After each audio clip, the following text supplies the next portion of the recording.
Ever thought about the right amount to invest in securing your bike? Perhaps you've heard the common advice of spending 10% of your bike's value on a lock. But is this guideline really effective? In today's video, we're diving deep into a question that every cyclist has considered. How much do you really need to spend on a bike lock to ensure its safety? Intrigued? Well, stay tuned to find out the verdict, as well as our #1 affordable tip for how to safeguard your bike. And, spoiler alert, it isn't just about buying an expensive lock. Bike theft is a particularly persistent and irritating crime. According to data from the National Office of Statistics, a bike is stolen on average every 7 minutes in the UK alone. What's worse is, that's just the reported ones. One study by Stolen Bikes UK estimated that over 70% of people don't even bother to report a stolen bike to the police. While it may be disheartening, the truth is that bike theft is an unfortunate reality for cyclists.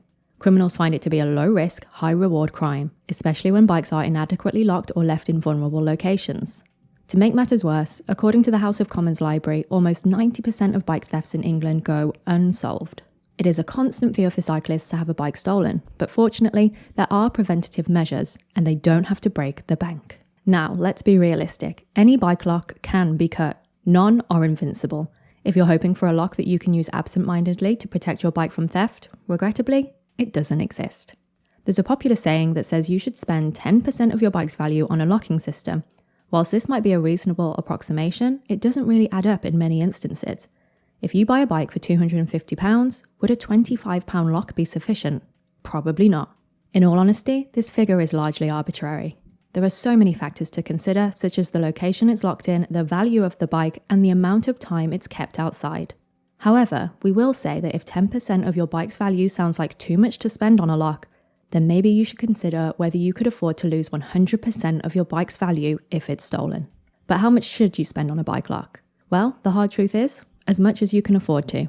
The more secure the lock you use, the less likely it is that your bike will be stolen. A cheap lock is a false economy and will have you shelling out in the future for both a new bike and a new lock. Of course, a more expensive bike warrants better protection, but even cheaper, less desirable bikes deserve a good lock. If your lock can be cut quickly with cable cutters in an urban environment, it's borderline useless. For a bike thief, it's barely even a deterrent. The bottom line is that if you can't afford to have your bike stolen, you should be doing everything you can to protect it. There are more fun ways to spend money than on a bike lock, but one thing's for sure, it definitely beats buying a new bike. But here's the catch. It's not just about a single lock. Even the best D-locks, smart locks, and folding locks still only require one break to make your bike stealable. When it comes to security, there's one surefire way to make your bike as secure as possible. Our #1 tip for protecting your bike from theft is to use 2 locks. If you're leaving your bike in a public place, using 2 locks is the best way to help prevent it from being stolen. Ideally, you'd use a combination of 2 different lock types. For example, a D or U lock combined with a solid chain or a folding lock. When using a standard bike rack, this allows you to secure the most vulnerable parts of your bike, i.e. the frame and both wheels. It might also require more tools for your bike to be stolen, deterring any potential thieves from more work, especially if there are easier targets nearby. Whilst this won't deter the most persistent thieves, 2 locks are usually going to create enough of a challenge to stop potential thieves from wanting to steal your bike. Locking your bike with 2 locks should be the norm, but there are some further steps that you can take to make your bike a more difficult target. To prevent your bike from being stolen, a solid, multi-layered security system is key. This involves not only using a reliable lock, but also employing good locking techniques alongside other security measures. It's this combination of steps that is the most foolproof way to prevent your bike from being stolen. Outside of the lock itself, here are 4 more things you can do to improve your bike's security system.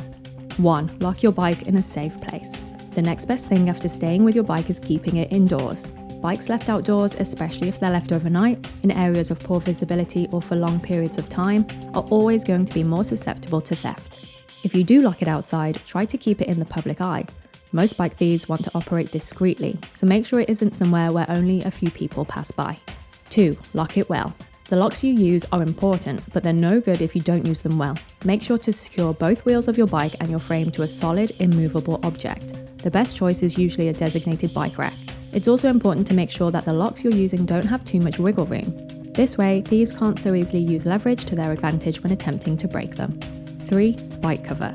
Out of sight, out of mind. If you're fortunate enough to have a valuable bike, consider using a bike cover to prevent it from drawing too much attention. There are loads of options for lockable bike covers, and they don't have to cost you an arm and a leg. Bike covers also have the added bonus of protecting your bike from the elements, so it's a win-win for both your bike and your wallet in the long run. 4. Prepare for the worst case scenario. Prepare for the worst case scenario when it comes to bike theft. For this reason, insurance is a great way to get some peace of mind. Most insurers will want you to use at the very least one decent lock, such as the gold and diamond level locks that Sold Secure recommends. Investing in a bike security system is the way to go, and it's this combination of steps that provides the greatest level of protection for your precious travel companion. If there's one takeaway from this video, it's that you should probably be spending more on your bike security system, especially if replacing your bike would cause you financial stress. No lock is immune to breakage, but by taking a few key steps, you can create a secure fortress around your bike. While the lock's cost is crucial, your bike's security isn't solely dependent on it. Protect it wisely and ride safely.